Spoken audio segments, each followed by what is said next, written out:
మొదటి రోజు ఇత్తనాల ఏకాదశి అని ఇత్తనాలు వేయటం అనేటువంటిది సేద్యము చేసుకొని ఇత్తనం వేయటం అనేటువంటిది జరుగుతుంది. ఇక్కడ మనం గమనించాల్సినటువంటి విషయం. అందుకని రైతులకు ఈ ఆషాఢ శుద్ధ ఏకాదశి తొలి ఏకాదశి అని అంటాం. ఆ తొలి ఏకాదశి అనేటువంటిది వచ్చేదానికంటే ముందు భూమి పూజలు అనేటివి జరుగుతూ ఉంటాయి. అవును. అంతకంటే పూర్వము ఇవాళ నిధులు నిక్షేపాలు అన్నీ ఉన్నాయి అంటే ఇవాళ బ్యాంకుల్లో లాకర్లు అన్నీ పెట్టుకున్నాం మనం. పూర్వము బ్యాంకులు లాకర్లు లేవు కదా.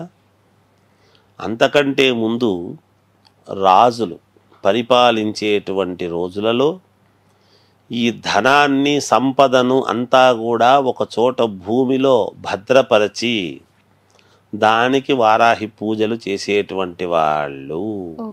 సర్వ సైన్యాధ్యక్షురాలు అంటే అర్థం ఏమిటి? ఎటువంటి ఇబ్బందులు రాకుండా కాపలా కాయటమే అమ్మవారి యొక్క. గురుగారు, ఈ దీక్ష ఎన్ని రోజులు ఉంటుంది? 9 రోజులా లేకపోతే 11 రోజులు ఉంటుందా? నవరాత్రులు అన్నాము కదమ్మా. 9 రోజులు వారాహి నవరాత్రులు, గుప్త నవరాత్రులు అంటున్నాము. నిజంగా 9 రోజులు మాత్రమే ప్రాధాన్యత. అయితే ఒక రోజు వేసుకునేటువంటి దానికి ఒక రోజు విడుపు దానికి అని చెప్పి 11 రోజులు అని ఉంటారు. వాళ్ళ సౌకర్యం కొద్దీ మనకు భగవంతుడి మీద అమ్మవారి మీద భక్తి అనేటువంటిది ఉండి చాటుకునేటప్పుడు 11 రోజులు, 21 రోజు, 40 రోజు, 41 రోజు, 54 రోజులు, 108 రోజులు ఎవరి సౌకర్యము కొద్దీ వాళ్ళు వేసుకోవచ్చు. తప్పేమీ లేదు అందులో. నేను ఎన్ని రోజులే ఉండాలి అని. కాకపోతే 9 రోజులు మాత్రం కంపల్సరిగా ఉండాలి. గురుగారు, నాకు ఒక చిన్న డౌట్ ఏంటంటే, మనం ఏ దీక్షలో భవాని మాల లేకపోతే అయ్యప్ప మాల, హనుమాన్ మాల, ఏ దేవుని మనం అనుకొని మాల వేసుకున్నా ఆ టైంలో వాళ్ళు చెప్పులు వేసుకోరు. కానీ ఇక్కడ మనకి డిప్యూటీ సీఎం పవన్ కళ్యాణ్ గారు మాత్రం చెప్పులు వేసుకునే ఆ దేవుడికి కావాల్సిన సామాగ్రి కావచ్చు, ఇతర వస్తువులు కూడా ఆయన పట్టుకోవడం ముట్టుకోవడం జరుగుతుంది. మరి అది ఎంతవరకు కరెక్ట్, ఎలా చూడవచ్చు దాన్ని? అమ్మా, ఇది ఒకటి మాట్లాడాలి మనం. నిజానికి చాప నిద్ర, బ్రహ్మచర్య దీక్ష, అవును, రోజు అమ్మవారిని అనేక రకాల మాలాంటి వాళ్ళమంటే నిత్యము పూజలు ఆరాధన చేస్తూ ఉంటాము కాబట్టి ఆరాధించే విధానంలో శాస్త్రోక్తముగా ఆరాధించాలి అంటే దానికి అంగన్యాస కరన్యాసములతో చేసేటువంటి ఒక విద్యా విధానం అనేటువంటి ఒక విధానం అనేది ఒక పద్ధతి ఉంటుంది దానికి. అవి లేకుండా చేయటం అనేటువంటిది కాదు. కొంతమంది అర్చనల ద్వారా కుంకుమార్చన చేస్తూ అనుకూలాన్ని బట్టి చేసుకునేటువంటి విధానం అనేది ఉంటుంది. మీరన్నారు చెప్పులు వేసుకోవటము అనేటువంటిది. చెప్పులు వేసుకోకూడదు, కానీ దీంట్లో ఒక ఇది, మనము రెగ్యులర్గా వాడేటువంటి చెప్పులు వేసుకోకూడదు.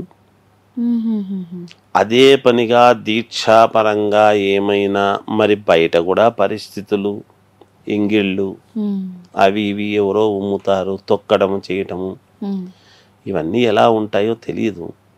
ఆయన డిప్యూటీ చీఫ్ మినిస్టర్ కాబట్టి బయట ఏదో తిరిగేటువంటి విధానాలు అవి నలుగురిలో వెళుతూ ఉన్నప్పుడు తిరగాలి, చెయ్యాలి అనేది ఉంటుంది. కాబట్టి దీక్షపరంగా దీక్ష ఉంటున్నారు అనుకుంటాను నేను. కానీ చెప్పులు మాత్రము మళ్ళీ వదిలిన తర్వాత అవి మళ్ళీ ఇంటికి వెళ్ళిన తర్వాతనో లేదా ఆ పూజ చేస్తున్న సమయంలోనో మళ్ళీ దానికి యథావిధిగా స్నానము అనుష్ఠానము చేసుకొని మళ్ళీ దాని గురించి చేస్తుంటారని నాకున్న భావన.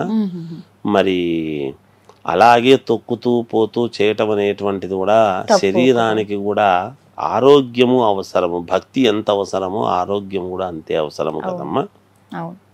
అందుకని ఏదో అవి ఇవి తొక్కి చేసి అపవిత్రమయ్యేటువంటి దానికంటే చెప్పులు, కొత్త చెప్పులు అదే పనిగా దాని గురించే అనేటువంటి ఒక ఇది వేసుకుంటూ పాతవి కాకుండా ఆ సందర్భం వరకు వేసుకొని దానిని పక్కకు పెట్టేసుకోవటం అనేటువంటి కూడా ఉండవచ్చునేమో అని నేను అనుకుంటున్నాను. అలా ఉంటే కూడా పర్వాలేదు.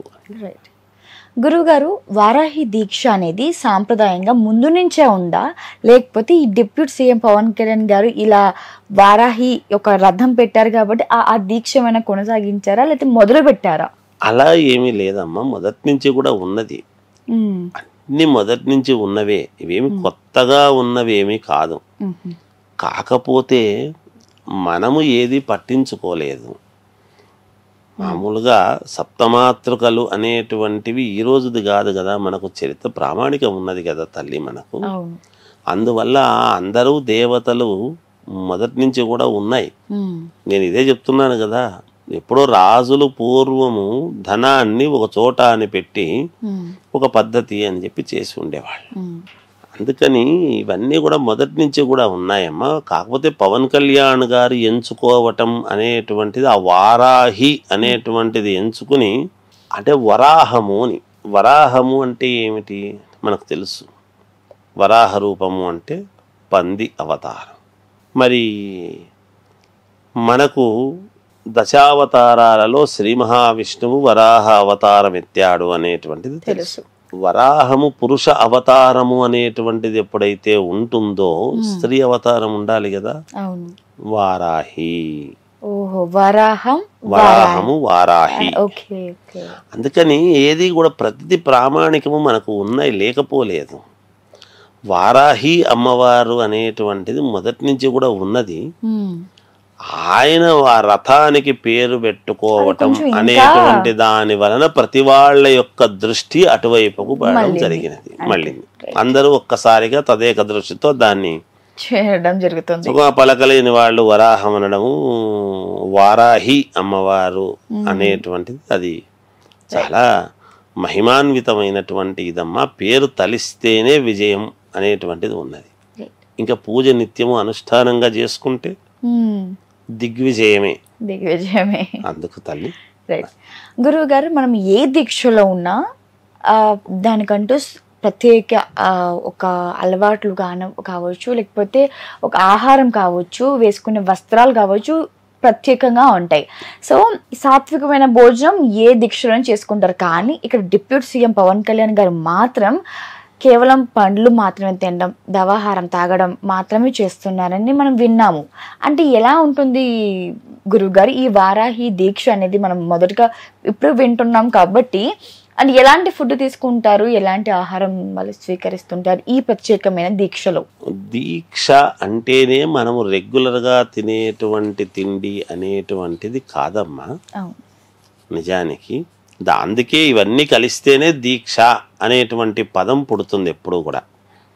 వాస్తవానికి పళ్ళు, పాలు, ఈ అల్పాహారం ఇవి తీసుకోవటమే న్యాయం. నేను అన్నం తింటాను ఒక పూటనే ఉంటాను, అలా అది దీక్ష కాదు. మనం ఏదైతే రోజు తినబడేటువంటి అన్నం అనేటువంటిది ఉన్నదో ఘన పదార్థం అన్నం. ఘన పదార్థము అనేటువంటిది ఇంకా తీసుకోవటానికి లేదు. దీక్ష అనేటువంటిది ఉన్నప్పుడు ఏమిటి అంటే ద్రవ పదార్థం. అన్నము అనేటువంటిది ఏమిటి అంటే మనకు అరగటానికి 4 గంటల సమయం పడుతుంది.